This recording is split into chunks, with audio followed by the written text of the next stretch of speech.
first thing I expect you'll notice when you look at a piano are all those notes, white ones, black ones, 80 or more of them, from the very low to the very high, with all the others in between.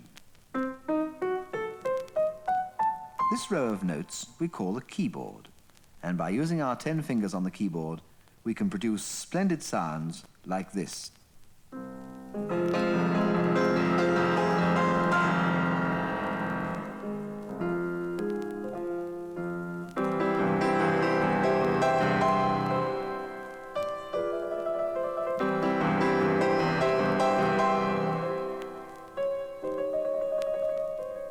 Or we can play a simple tune like this.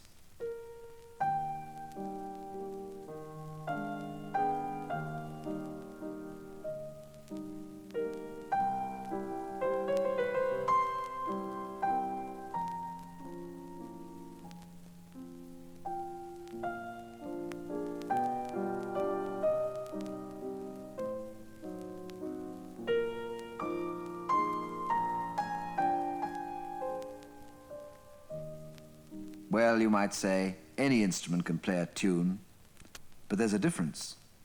The piano can play a tune, and it can play the accompaniment underneath as well.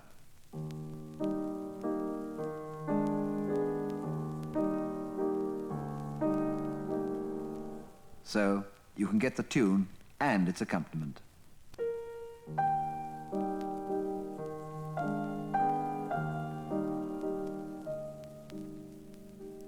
A trumpet or flute couldn't do that.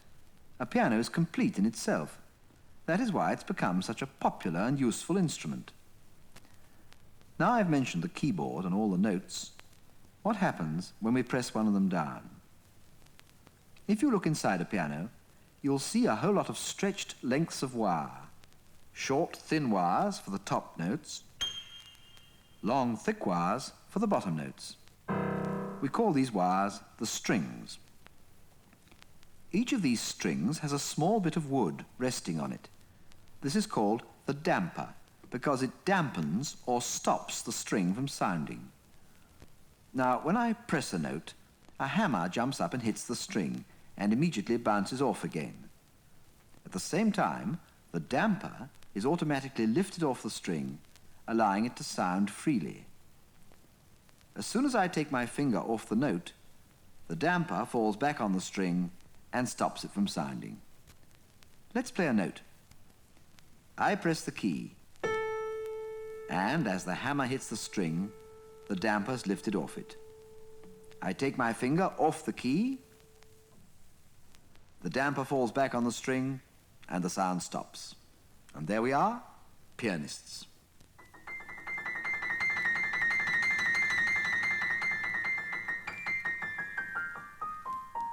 Now, the things to remember about the piano are the dampers and the hammers.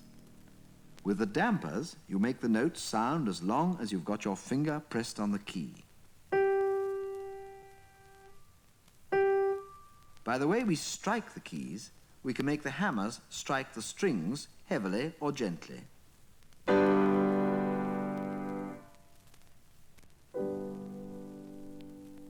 And so we get our soft and loud, or if we say it in Italian, piano and forte, or piano for short. Why make a fuss about its being able to play soft and loud?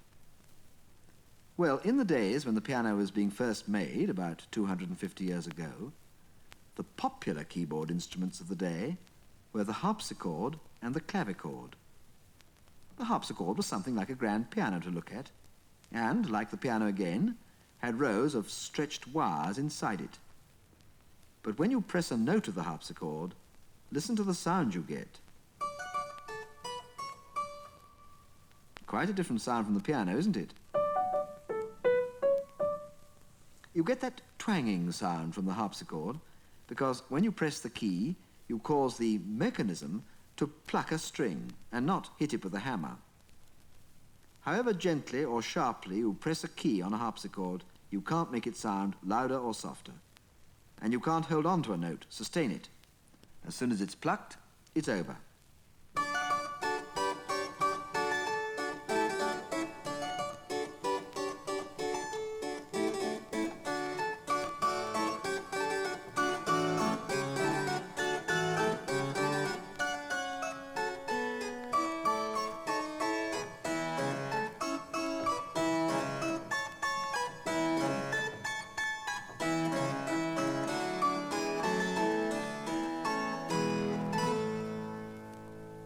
That was the harpsichord. Another instrument that was very popular 200 to 300 years ago was the clavichord. This was a much more expressive instrument than the harpsichord, but it made a tiny sound.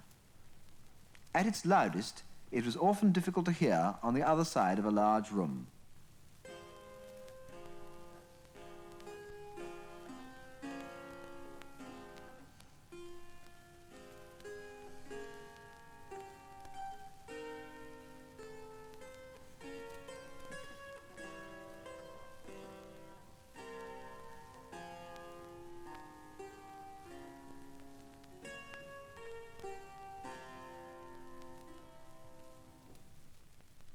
Towards the end of the 18th century, the piano became the most popular keyboard instrument. You see, in many respects, it combined the brightness and strength of the harpsichord with the expressiveness and sweetness of the clavichord. Mozart, for example, wrote nearly all his keyboard music for the piano.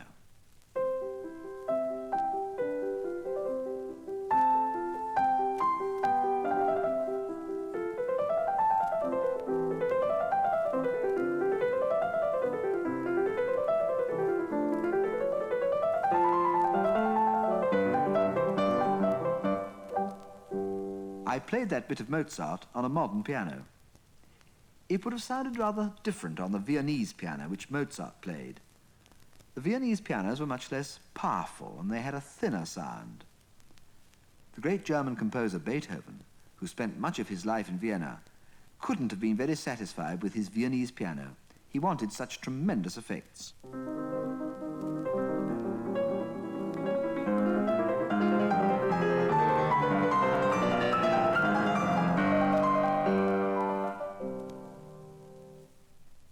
Nine years before he died, Beethoven received a piano that must have been nearer his idea of what a real piano should be. It came to him from a famous English piano manufacturer. English pianos were much more powerful than the Viennese ones and had more notes. But even so, Beethoven could have scarcely heard his new piano when he got it in 1818, as by then he was almost completely deaf.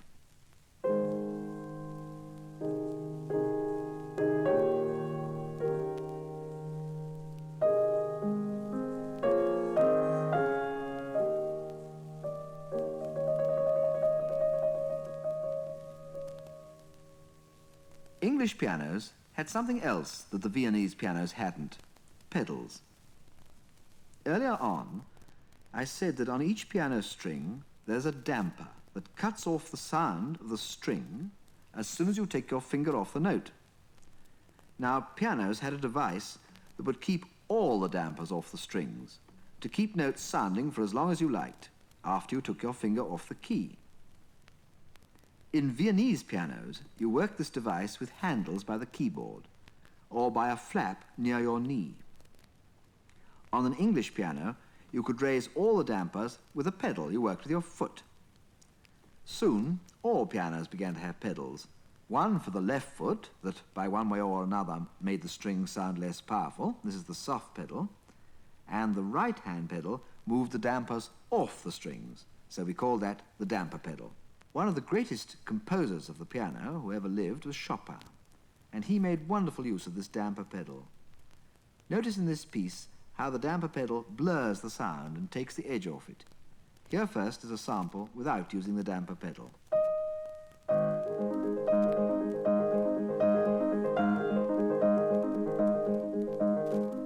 And now I'll use the pedal.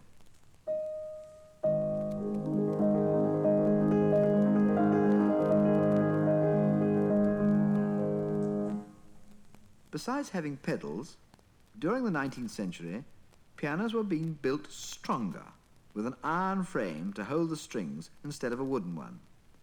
They had to be pretty strong to stand up to the tremendous bashing that pianists often gave them. The composer Weber described a time when he played so vigorously that off flew the hammers from the joints and crash went half a dozen strings. With such a fury did I dash my hands on the keys of the piano.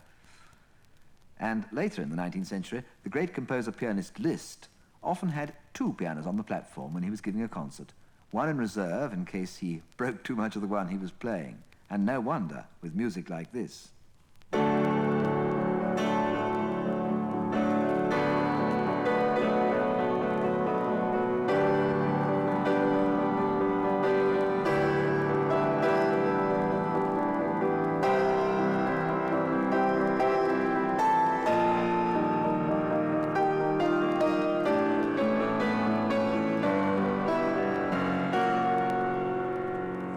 So, pianists were able to fill large concert halls with sound and with people. But also, during the 19th century, pianos were finding their way into thousands of homes all over the world. Composers were writing piano solos for ordinary people to play. It mightn't have been great music, but it was tuneful.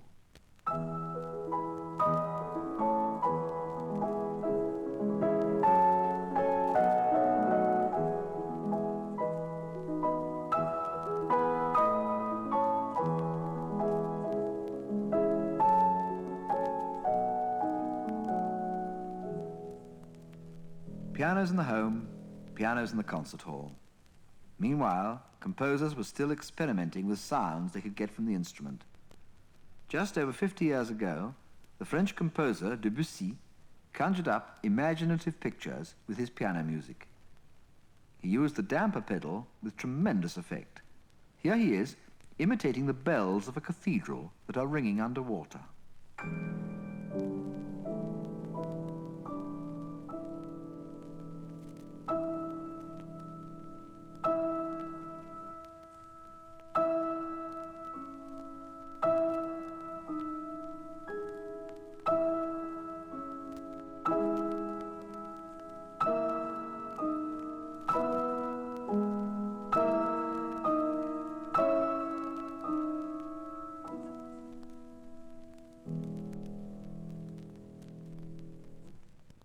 While Debussy was getting special effects out of the damper pedal later in this century, the Hungarian composer Bartók remembered that the piano had hammers too, and he often wrote music that reminded us of all these hammers at work inside the piano.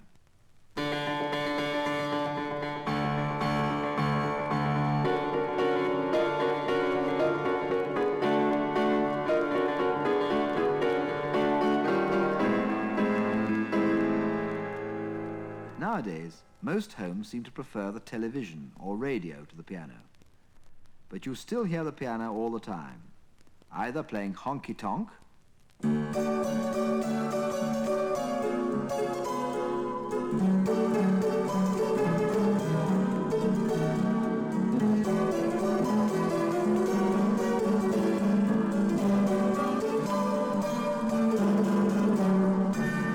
or at a concert, holding its own against a full orchestra in a concerto like this.